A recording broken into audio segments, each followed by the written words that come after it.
Welcome back to the Better Late Than Never Club. I'm Beck. And I'm Frost. And tonight we return to your app screens triumphantly. Yeah, it's been a while. I mean, theoretically, it's been a while. Theoretically, unless you're watching this in 2045 and you're going back through the catalogs and it's just continued on from the previous episode and you have no idea what we're talking about. Well, it's been, what, Beck, like a 2-month gap, a 3-month gap? We had to take a break. Yeah, I had the plague. Not really. Yeah, it wasn't Wypestis. It wasn't like the Black Plague or anything like that. No.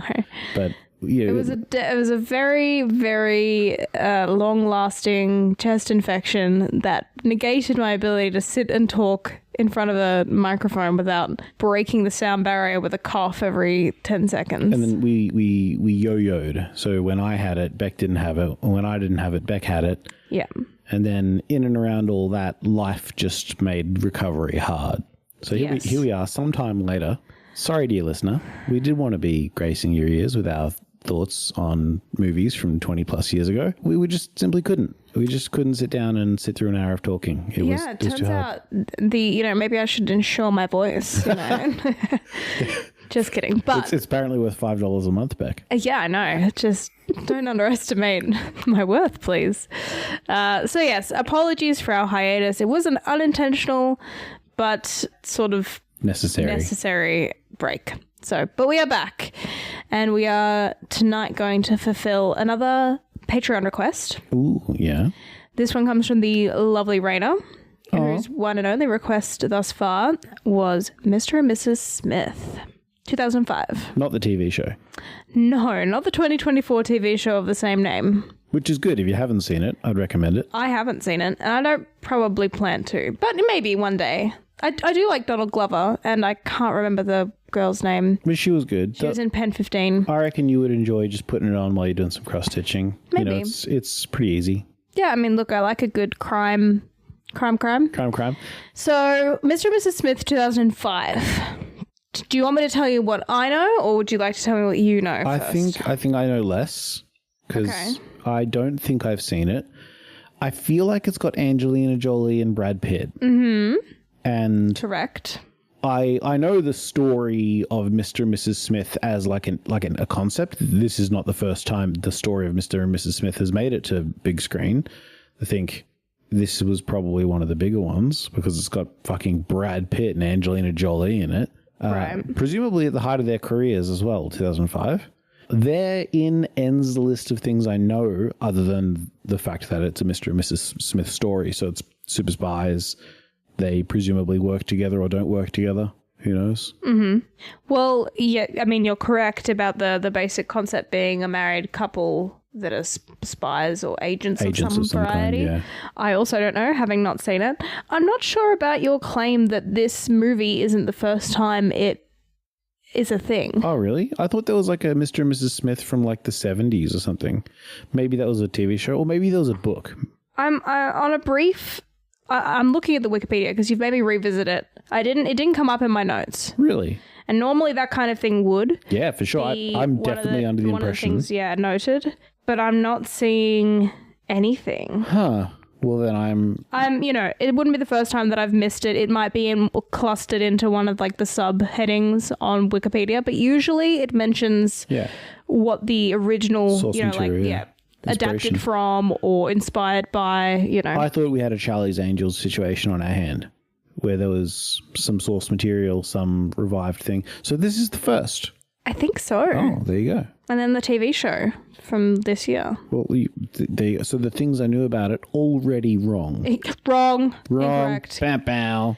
So, in terms of what I know about this movie, I knew it was action. Google and Wikipedia call it action comedy. Not action crime. No, action comedy. Oh. So hopefully we get some tee-hees and perhaps some ha-has. That would be nice. It clocks in at 2 hours. Oh, yeah? Which is reasonable. Mm. It, of course, is starring Angelina and Brad. So I was right about at least something. You were. And I think for me, the thing that I grew up knowing about this movie is that it always had this sort of mystique around it.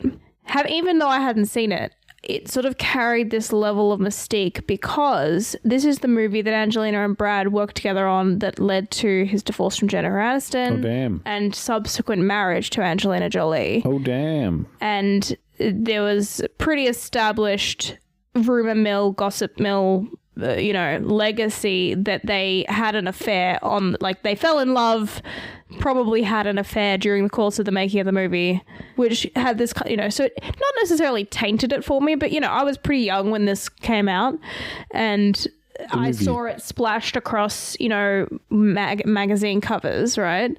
So that's what I've always associated this movie with. The scandal, not the film. Yeah, and I guess because they're sex symbols, right? Both of those actors. Yeah. And have, graced the top of many a hottest celebrity list or whatever. And so it just felt kind of saucy, the movie, because it was embroiled in this real life scandal, and also the topic of the movie is spies and they're hot people being married doing sexy crime things. I don't know, it's action comedy, not sexy crime. I know, so I don't know. Yeah. I don't really know what to expect from the actual plot of the movie. Missed the mark, and it is actually sexy/crime. Right, yeah, my favorite genre. So yeah, that's my preconceptions about this movie coming into it. I don't actually know anything about the plot. Couldn't tell you a thing aside from spies and couple. And action comedy. Let's talk director. Yeah. So our director is an American, Doug Liman or Lehman. It's Liman. Liman. I'd say Liman. He's American though, so it's probably not Liman. Doug Liman. He has a pretty healthy filmography. I wrote down a few notables of movies that I've seen or heard of. Yeah. This is not the entirety of his filmography though. Just his with his top few. But the ones I wrote down were The Bourne Identity. Oh, damn. Note that he didn't direct the rest of the Bourne movies, but he did do the first one. The Bourne Identity was the good one. Is yeah. He also did Jumper. Oh, I did like Jumper. Which I haven't seen. Oh, yeah. But I knew you've seen it. What do you mean you haven't seen Jumper? I've heard of it, and I know that it's like action, And then the other one that I wrote down is Edge of Tomorrow. Have you seen that? You've seen that. That's the one with Emily Blunt and Tom Cruise, right? Yes, we've seen that together. So I think that shows a pretty healthy history of action. Those are three solid ticks. Yes, you absolutely nailed these. And then he has others as well, which may or may not. I just wrote down the ones I'm familiar with, so maybe I missed some really big ones, but I don't know. Yeah. And these were all in and around this kind of time. He did Bourne Identity just before this, Mr. and Mrs. Smith, and then not long after he did the other two. They were all relatively grouped together. So I'm expecting pretty good things from the action front. Comedy-wise, that's a little bit of none of these really represent comedy chops as a director, so that'll be interesting to see if this movie actually has, action first, comedy as an afterthought. As a secondary. Yeah. In terms of the reception of the public or the critics of Mr. and Mrs. Smith back in 2005, mixed reviews. Everyone basically really loved Brad and Angelina were the thing. Everyone was like, these guys are great. Their chemistry is crazy, right, guys? And so everyone thought they did a really good job, and they were like, the screenplay, the story, so it was kind of mixed from critics, but it was a success commercially. It was the 7th highest grossing film of 2005. Not bad. So not not the big blockbuster of the top year, 10. but top 10 is you're making hundreds of millions of dollars. Yeah. So did it win any awards, Not on a brief glance. I didn't delve, comedy, action comedy. I try not to get too deep into the Wikipedia because otherwise I'm spoilering stuff for myself, so I don't want to find out. Just interesting to know. But yeah, that's about it. That's all I've got notes for. I did write down that it has the modern day TV show adaptation that we've already talked about, so that's it. I'm excited. I haven't really seen... Oh, I've seen both Brad and Angelina in things.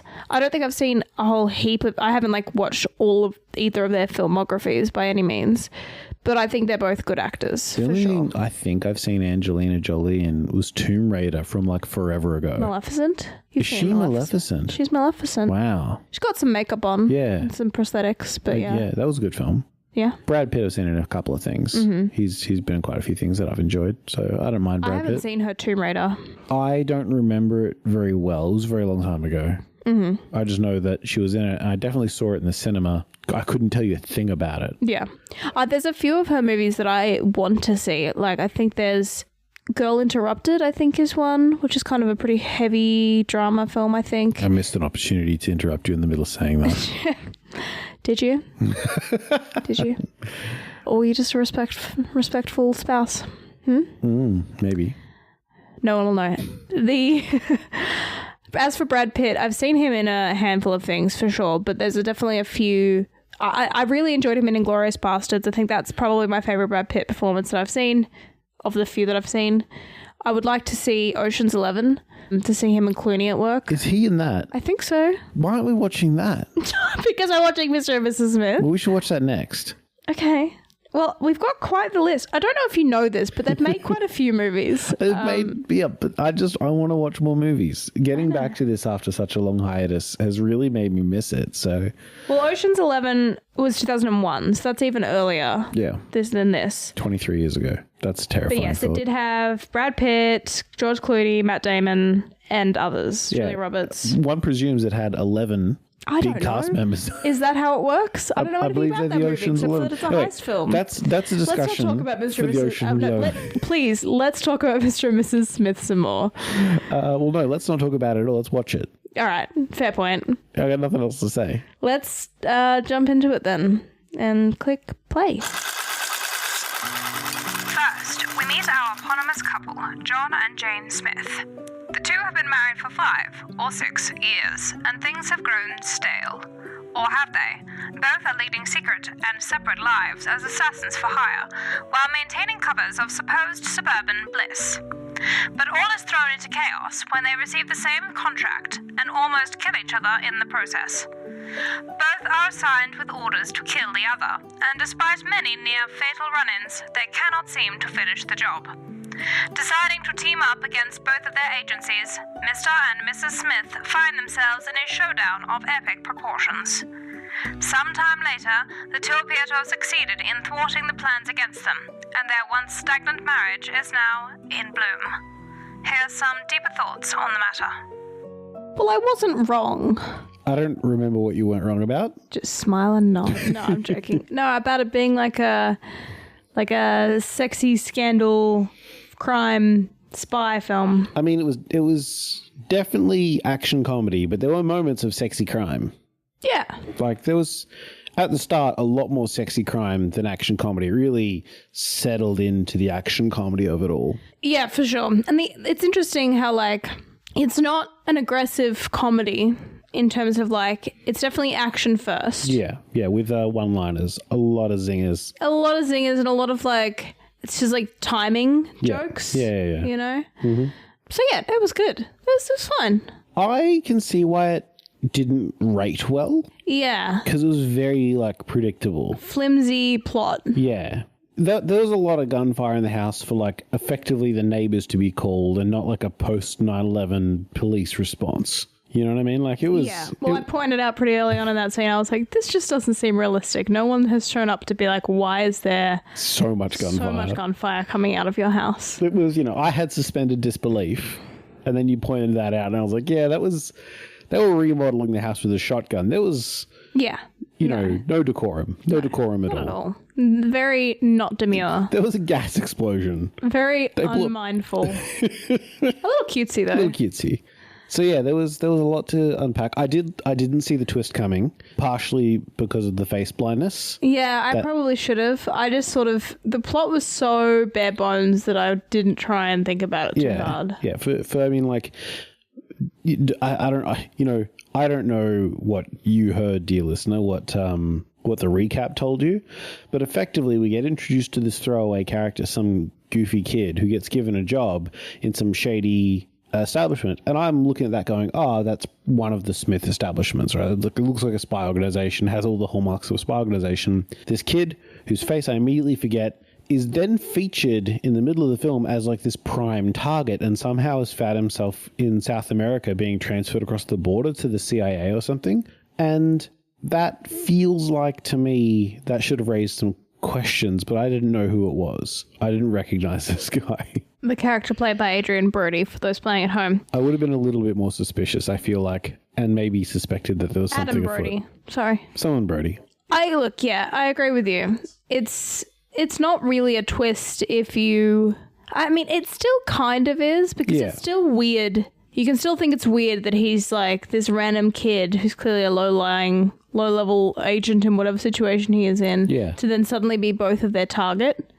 And, you know, he looks kind of different. Yeah. And what I thought, now that I'm thinking about it, is that whatever the scene we saw of him getting his mission at the beginning was he was like trying to infiltrate somewhere. And so I didn't really, you know what I mean? Like I thought he was a bad guy. You see what I'm saying? Yeah. I don't know. Look, you don't watch this movie for the plot. No, yeah, you don't. It's a 2 out of 10 plot. Had a good twist that brought it all the way up to 2. Yeah. Yeah. This movie it's like a heist movie cross a just general action flick TM. You have to suspend a lot of disbelief. It's like there's... About what they can get away with and what they can do, yeah. Yeah, and the fact that they've been married for 6 years and neither of them, despite being top-tier spies, has picked up on the other one... Yeah. Any of their stuff. Like, you know, they sort of talk about it. They're like, oh, didn't you hear me helicopter in? Oh, I was half deaf from percussion grenades that time. So it's stuff like that. It's like, oh, yeah, 6 years? I don't know, man. Like 5 years or 6 years? 5 or 6 years later. Yeah. So it's definitely a... It's funny because it's almost like a chick flick, and I use that term just generically. You know, obviously there's... What do you mean by that? Like on Wednesdays we wear pink? Well, no, like a rom-com would be a chick flick, right? Like that's what society says is a chick flick. Yeah. It's got elements of that, but then it's like, but also men will like it because it's action. Has guns. And Angelina Jolie is really hot. So I feel like it's kind of trying to branch those things of like, oh, it's romantic that he can't kill her, you know, and also Brad Pitt's hot. It's like, come look at these hot people. Be so in love they can't kill each other. Oh, this is what marriage should be like, guys. Yeah. You should be so in love that you can't kill each other. Marriage. So, yeah. So here's a fun fact. Obviously, this, you know, there's an action film. There's this whole scene, dear listener, where they shoot up the kitchen. They're going through their house. They're shooting at each other through walls. Stuff's going everywhere. Mm-hmm. Angelina Jolie is at one point holding an automatic shotgun and some sort of submachine gun, and she is blowing apart their house. And Brad Pitt releases gas into the house, and she shoots and it explodes. That is almost verbatim, including the knife throwing, what happens in the TV show. Huh. The fundamental plot of the TV show is very different. Like they know that particular scene. They effectively remake that scene. I mean, it's probably an homage, right? Yeah. No, it's quite well done. Nice. I might say, based on what I saw. Yeah. I can't attest to that, but I trust you. Yeah. I liked their covers, the way like he was like this construction and the way I enjoyed that part. I would have enjoyed a little bit more of that, the way they showed both of their lives and how they were running these kind of secret lives of theirs. Yeah. I think that would have been more interesting. I also am kind of sad that so much of the movie had them at odds because I didn't find that interesting. No. It was just a lot of them trying to kill each other, and that because like it felt super predictable that they weren't going to. So it felt like we're just wasting our time. Yeah. Like, can we fast forward to the part where they team up? Because, it was low stakes. The only part where it felt like there might have been higher stakes was when Jane had her team and one of her team members pressed the bomb button. Yeah. Do you know what I mean? Like you said goodbye. That was a funny line. That was funny, yeah. So I enjoyed like the way they set up the covers that they had and them like sneaking behind each other's backs. That was cleverly sort of done in a way. You know, I enjoyed that. Yeah. The dialogue was pretty good as well, like for the most part. It was quippy, like you said, a lot of zingers. It was definitely like, let's get the SNL comedy team in here and write the line, and then let's retrofit that to try and make the plot work. And then that's half the reason why the plot's so bad. Yeah. And they did have good chemistry. I was thinking a lot of the... when they discovered each other's secret identities, or rather real identities. Just before the house fight scene. Yeah, I guess. And sort of after that, when they're like arguing in the car and stuff, I was thinking about how it's unfortunate that like I couldn't help thinking about the aftermath in the pop culture sphere between him, Brad Pitt, and Jennifer Aniston and Angelina Jolie of like, they're trying to decide in the movie whether their love is real, right? Yeah. Like they're kind of they're each having that internal debate with themselves and then each other of like, how much of our marriage was real? And I can imagine outside of that in the real world, Jennifer Aniston being like, how much of your acting was real? And like, because, you know, like all of that, it's a really, like, it's not uncommon, unfortunately, from what we can tell, for actors to like fall in love on sets. But there's a difference between like falling in love on set between like two people that are in a film and not like love interested together, and having this movie, which is so about like two people deciding that they love each other, that I can imagine that being so tough to watch. Big yikes. Yeah.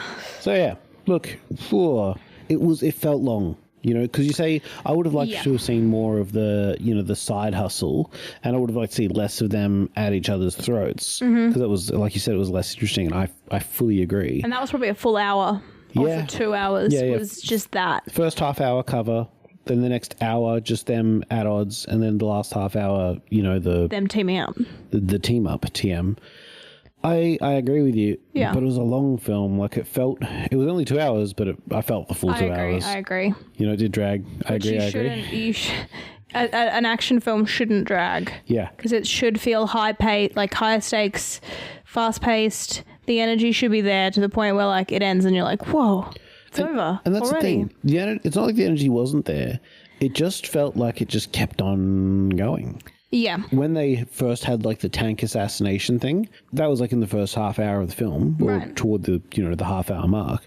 And I thought we were much later in, just based on the arcs that had happened so far. They were going to discover each other, and they discover each other more or less right away. And I was expecting the house fight to happen, and then they go, "This is crazy. Let's team up." But there was so much more after that. Yeah, they spent far too long trying to kill each other. And I guess, I don't know, they do establish at that first half hour that they're not really, their marriage is having troubles, right? So I guess it makes sense in some ways that they're not like open to talking to each other. They just go immediately into killing each other mode. Yeah, couldn't be me. Can't relate. If I was a secret assassin and you were a secret assassin, I'd tell you. We would just double our fees and do a good job together. Yeah. And that was the other disappointing part plot-wise, is that they basically just hand-waved the fact that both of their employers or agencies were like, this is too dangerous, let's kill him. Which I don't think is a good enough plot reason, personally. Because they joined up for this. And there's that like, what? I don't know. You would think that like agency one would just try and recruit the other person into their fold. Be like, whatever they're paying you, we'll pay extra to have a double, and you tell us everything you know about the other agency. Yeah, it's not compelling. But that exact reason that agency might try and acquire them is exactly the reason that the other agency would try and kill them. Right. And then if they both think that, then they're both going to go and kill them. I guess. And in this fictitious, apparently they just have hundreds and hundreds of people at beck and call to attack an IKEA. I know. It's like, that's the other thing. They throw all these people at it, and then it's like they even hand wave the ending of they supposedly kill everyone at this home store, and then what happens? I guess they're just fine now.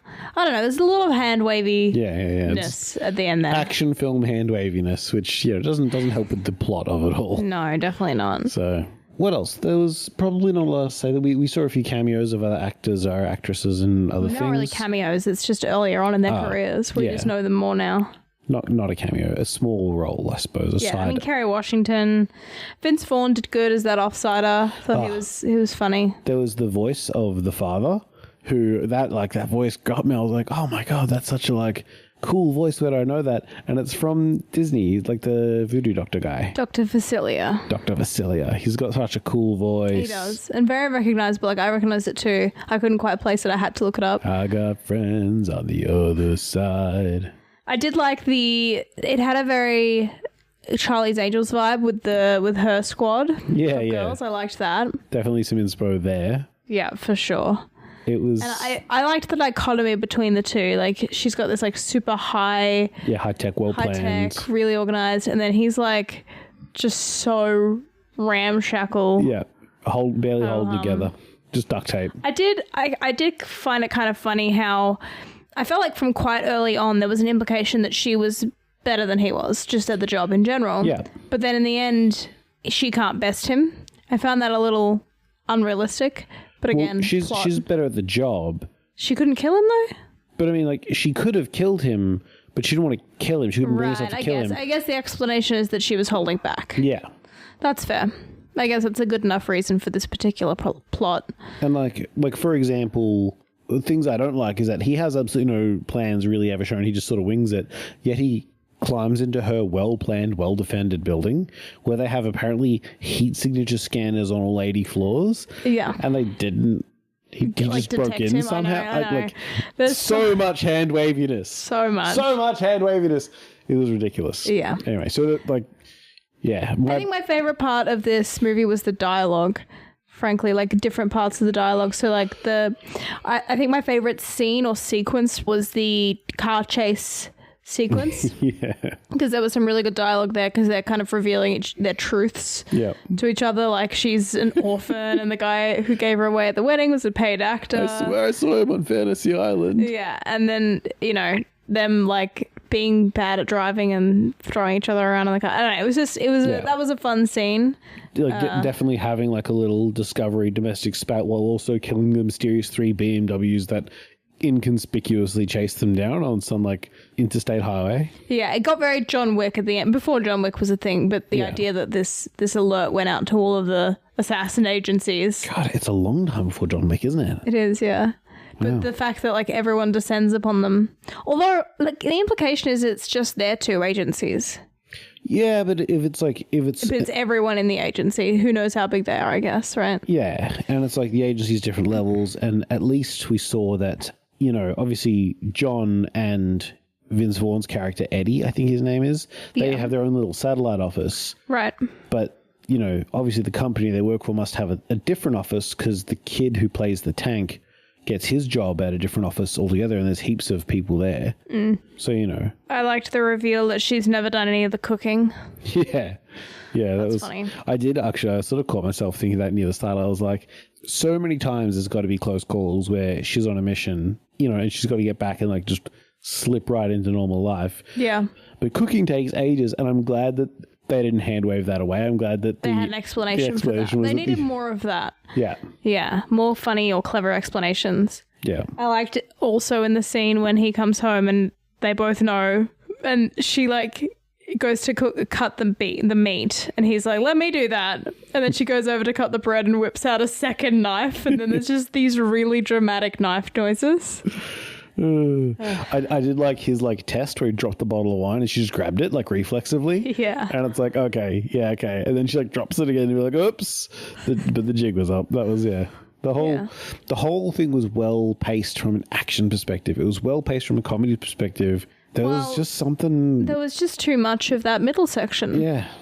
Because it's not like, it's the 2 things. There was just too much of it, and it was, you're treating your audience like an idiot to be like, oh, won't they kill each other? Of course they're not going to. Yeah. That's not a good plot. If one of them just dies and then what, roll credits? Like, it's just kind of, it's not that interesting. Yeah. So of course they weren't going to, and to try and make us believe that was going to happen for over an hour was a little stupid. Yeah. No, and like them running away from their relative agencies was kind of like lame. Really, all that happened was they went to an IKEA. It wasn't an IKEA, but it was an IKEA equivalent. It was we've got IKEA at home. I don't know. It was a little disappointing on some fronts, but it was still an enjoyable enough watch. Yeah. The constituent parts that made it good were good. Like, we're actually really good. Yeah. But when they stitched it together into a movie, it just somehow didn't quite add up. Yeah, definitely. I mean, I've definitely enjoyed other action flicks more. But I've enjoyed other films far, far less. So I think I'm ready to score it. Yeah, that's fair. All right. I am going to I think I'm going to rate this 6.5 infiltrated poker games out of 10. Mm-hmm. That's a good one. I think I'm going to rate this 7, just a flat 7, dropped and nearly caught China tea set pieces out of 10. What a mouthful. Yeah. It was a mouthful mostly because I decided on it. It was halfway to the tip of my tongue. Yeah. Because I couldn't decide. There were too many things that were worth counting. There was a lot. All his money in the basement. Where'd that go? I probably seized by her because her girl gang. Yeah, her girl gang cleaned everything. It up. And then, but she's been excommunicated. Are they broke now? I have so many questions. I know. I have so many questions. It's very disappointing. What's going to happen to the boat in La Paz? Down to 6.9. It's going down by the second. We better shut off. Stop the podcast. But yeah, I'm glad to have seen it. Can confirm both these people very hot. If you want to see some hot people shoot at each other for 2 hours straight, watch this movie. Or if you want a more modern equivalent, watch the TV show with Donald Glover. And I should look up her name. I think it's Maya something. Can't remember. Maya Erskine. Maya Erskine. That sounds like a name I should have been able to remember. No idea. And yeah, that film is... Sorry, the TV show is less... You know what? The TV show is a lot better because it has a lot more of the them working together part. Exactly. And it also has a lot more of them working separately part. Those are both more interesting than them fighting each other. Exactly. That's what this movie missed. And there's a little bit of the tension of, are you gonna? Yeah. But it's fine to have tension. Yeah. But an hour's worth of them essentially shooting at each other. And missing. Wrestling. Yeah. Is just too much. Exactly. I think maybe I can imagine the filmmakers were like, oh, people will think it's so sexy and tense to have two of the hottest actors in the world right now, like fighting it out, like physically fighting. But I don't think that's that interesting. Like the physicality of it wasn't that interesting. No, yeah. Like them slamming each other against walls. I'm like, this is just ridiculous. Nobody does that and then is okay. Like, yeah, you have adrenaline for a while. You keep fighting, but once you're done fighting, like, oh, I need to go to the hospital because you hit my head against several glass windows. They definitely got cuts that miraculously healed in between different sequences. Yeah. Faux show. Yeah, amazingly. Anyway, I'm glad that we've seen it. Thank you for the recommendation. I feel like this is one that I have thought about watching for a very long time. And please let us know if you have any other recommendations for us, because we are always taking more now that we are back in action. We're going to hope to get back to our once a week, if not more, schedule. We got to catch up. So, hopefully we'll be pumping out new content for you at a rate of knots. Yeah. Until next time, watch some good movies. Let us know what you thought of them, and we'll talk to you soon. Till next time.